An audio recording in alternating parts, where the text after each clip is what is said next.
Hi, how are you? I'm Dylan Black. Welcome to Daytime Ottawa on Rogers TV. The Cider Feast is coming. That's right, a Cider Feast, and it's happening April 4th. Let's find out more. Right now, we say hello to the founder of the Flying Canoe. It's Pete Rainville joining us. Hi, Dylan. On Daytime. Hi.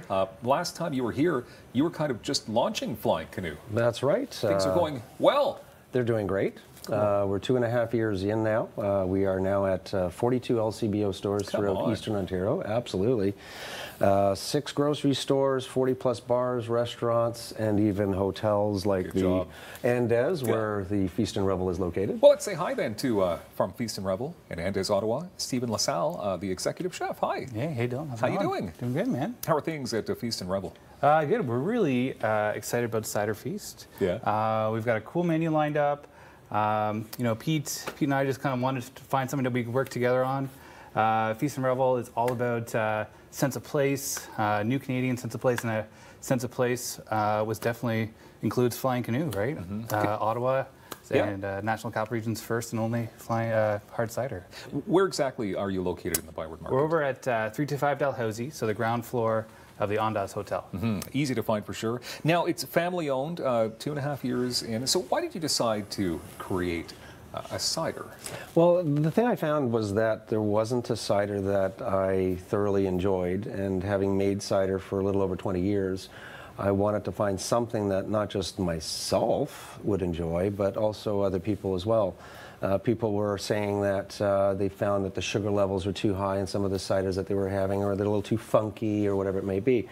So I was able to refine that formula with the help of my wife, Melissa, who helped greatly in discovering the formula that we have now.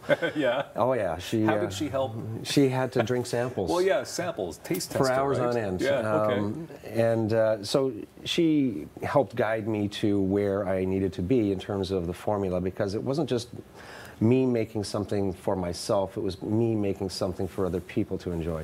So instead of me telling people what to drink, I thought I would solicit people to tell me what they wanted to drink. And this is how we came up with the formula. And Ottawa didn't have a cider before. We are Ottawa's first and only cider. And we needed to find a way to get that to the market as much as possible. Okay. Can I ask you, without giving away your secret formula, I mean, what goes into a cider? What is a cider exactly?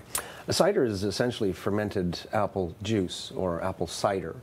So what we do is we just take a yeast, a specific type of yeast, and a blend of certain varieties of apples that I specifically request. Local apples? Local apples. Nice. All the apples are from Smythe's Orchard, just outside of Dundallah, Ontario, which is the original Macintosh orchard, discovered by John Macintosh in 1811. Okay. Stephen, you have a canoe full of ice, and I'm not sure why, but you're going to do something for us here. What exactly are you cooking up, making up? What's going on? This is going to be part of the dinner for Cider Feast. Okay. This is going to be one of the desserts. This is going to be a cool, actually, tableside activation. So we're into maple season right now, but during Winterlude, we got really into maple taffy, and we wanted the taffy train to keep going. So we came up with a way to do apple taffy. So while Pete is working hard on controlling those sugars, we just took cider and apple juice and added a ton more sugar to create a little, apple taffy that looks amazing. treat. Apple taffy. I would like to try that. That does look good. Okay, so sorry, what goes into the taffy exactly? It's a lot of cider and a lot of sugar. All right, cider and sugar. All right. And so we're calling it, everyone's going to Cabana Silks these days. We're going to, we're calling this the Cabana Pum. And it's quite sticky. Yeah. So this is kind of one of the items that we're doing on the menu. With cider, we kind of played around, like, where we can use cider in different ways. So whether we're braising something in cider, deglazing with cider, using cider in a dressing, in an icing. So we actually found a way on our menu to use cider in every item. For this feast? For this feast. Okay, so then what exactly is on the menu when it comes, because we can't just be eating taffy all night, even though I probably would. I've had the pleasure of getting to know Pete and Melissa, and Flying Canoe is a family company, so we wanted to do family style to kind of celebrate all things family canoe. So we're going to do a very cool crown pork roast that we bring it out to the table, carve it table side. We've got bites of kind of canapes to start with apple macerated berries with ricotta on toast, a apple mignonette and oysters, a little take on French onion soup with Flying Canoe, and some chicken livers. It's gonna be really cool. Amazing. Pete, this has got to be a first. You don't hear about cider feasts happening very often. Yes. I got taffy in my hard to throat. talk, and I was hoping that you guys would just talk. It's the rest of the really segment, great, though. Okay, Stephen, you don't hear about cider feasts happen very often. No, this is actually You can Ottawa's talk now? Okay. first cider feast, and also Ottawa's first cider makers dinner. Okay. Can you tell me about the popularity of cider as well? Because you don't usually hear about it that often until the Flying Canoe came around. Now it seems like everybody's talking about cider. And there's going to be a few more cideries opening up in the Ottawa area as well. The growth of cider right now is exponential, globally, nationally, and province-wide. We are members of the Ontario Craft Cider Association. That's nice. So that helps us promote ourselves within the province.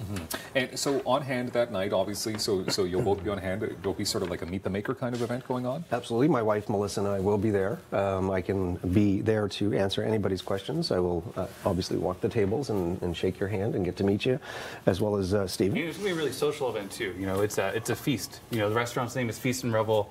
It's to revel and enjoy great times over food. So it's going to be really social, with a lot of different canapes and the family style dinner, and then kind of both of us there as well. And it's happening April 4th. So Pete, is there plenty of space, or are we getting down to like not much room? Limited space. It's going to be pretty. It's going to be pretty intimate. There's still some spots open, so I think Feast and Revel at Andaz.com via email is kind of a great way to make reservations. That's wonderful. This whole interview, by the way, went downhill after we tried your, and I mean that in the most respectful way, because you can taste it, and we want to try seconds. But I think people should get their tickets, flyingcanoehardcider.com for more details. And we can't thank you enough, Stephen, for being here from Feast and Revel. And Pete Rainville, good buddy, thank you very much for this. This was a lot of fun. Great way to kick off the show. More daytime coming up in moments right here on Rogers TV.